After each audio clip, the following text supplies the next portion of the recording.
साथियों, गुड़गांव में आज न्याय सम्मेलन के माध्यम से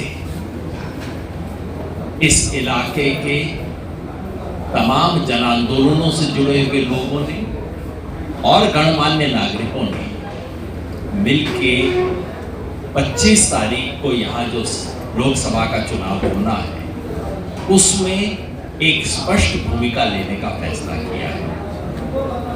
हम भारत जोड़ो अभियान की तरफ से हैं, जो किसी पार्टी से नहीं जुड़ा।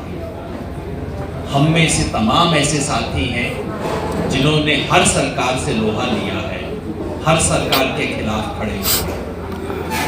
हमारी मान्यता है कि आज ये वाला जो चुनाव हो रहा है, ये देश के इतिहास के लिए बहुत महत्वपूर्ण चुनाव है।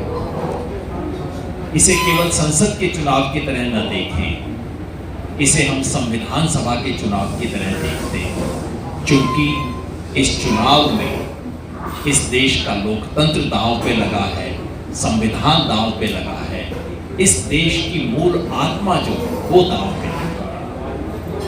इस न्याय सम्मेलन में इस देश के उन तमाम वर्गों की बात उठाते हुए, चाहे वो गरीब हो, महिला हो, युवा हो, किसान हो या पिछड़े, अति पिछड़े, दलित, आदिवासी वर्ग हो, उन तमाम लोगों के न्याय की अगर बात करनी है तो इस वक्त अनिवार्य है कि भारतीय जनता पार्टी की सरकार जो झूठ और नफरत पे पिछले 10 साल से इस देश में राज कर रही है और अपने अकर्मण्यता को, अपने निकम्मेपन को छुपाने के लिए इस वक्त हिंदू मुसलमान इस देश में हर जगह कर रही है, उस सरकार को लोकतांत्रिक तरीके से जनता के वोट के अधिकार का इस्तेमाल करते हुए उसे चोट दी जाए, उसको सत्ता से उतारा जाए और देश में एक लोकतांत्रिक बुनियाद परिवर्तन की शुरुआत की जाए।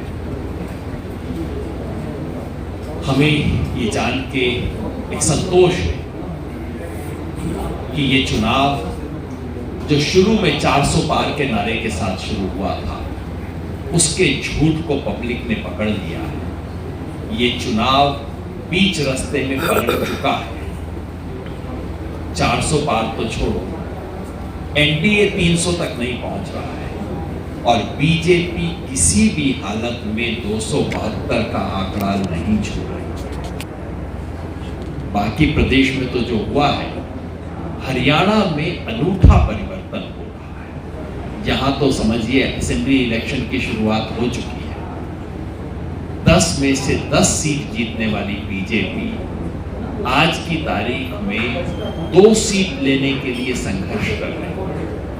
6 सीट निश्चित हार रही है, 4 पे लड़ाई है और 2 पे बचने के लिए बीजेपी संघर्ष कर रही है। ऐसे में इस देश में बदलाव अपरिहार्य है और आपके माध्यम से मैं यहाँ गुड़गांव के वोटर को, अपने साथियों को, क्योंकि मैं खुद भी इसी लोकसभा क्षेत्र का वोटर हूँ, गुड़गांव के सभी मतदाताओं से मैं अपील करना चाहता हूँ कि इस चुनाव में संविधान को बचाने के लिए, लोकतंत्र को बचाने के लिए और देश को बचाने के लिए कांग्रेस पार्टी के उम्मीदवार और वरिष्ठ राजनेता राज बब्बर जी को हाथ पंजे के निशान पर वोट देकर सफल बनाएं और देश में एक सार्थक परिवर्तन की शुरुआत करें। जी, हम गुड़गांव में बैठे हैं तो हम हरियाणा की बात करते हैं, तो आपको क्या लगता है कि कितनी सीट पक्का है जो इंडिया गठबंधन जीतने वाला है और कितनी सीटों के ऊपर कंपटीशन है? जब ये चुनाव शुरू हुआ तो मैं गिनता था कि भाई चलिए 2-3 सीट तो हरियाणा से निकल आएगी, बीजेपी के चंगुल से बाहर हो जाए। लेकिन अब हरियाणा घूमने के बाद ये तो बिल्कुल स्पष्ट है कि 6 सीट तो सीधे कांग्रेस के पास है और बाकी 4 पर भी लड़ाई है। फरीदाबाद जैसी सीट इनके हाथ से निकल रही है और गुड़गांव में राजा को राज ने नाको चने दबवा ली। वो जो अहंकार में बोलते थे कि मैं तो गुड़गांव और रेवाड़ी से जीत के आ जाऊंगा, तुमने चाहे तो देना है वोट दे दो, नहीं तो ना दो, अब वो मेवात के चक्कर लगा रहे हैं। तो गुड़गांव में चुनाव उठ गया है, कांटे की टक्कर है। इसकी मैं भविष्यवाणी आज करूं वो सही नहीं होगा, पर एक भविष्यवाणी करूं। अगर गुड़गांव जाता है, जो इनके हाथ से अब जाता हुआ दिख रहा है, हर रोज दिख रहा है। मैं पटौदी में था, वहां लोग बता रहे हैं जिस गांव में हमारा बूथ नहीं लग सकता, उस गांव में लोग बुला बुला के सभा करवा रहे हैं 100-100 लोग। एक भविष्यवाणी करता, अगर गुड़गांव गया तो हरियाणा में 10-0 का स्कोर होगा कांग्रेस के पक्ष में।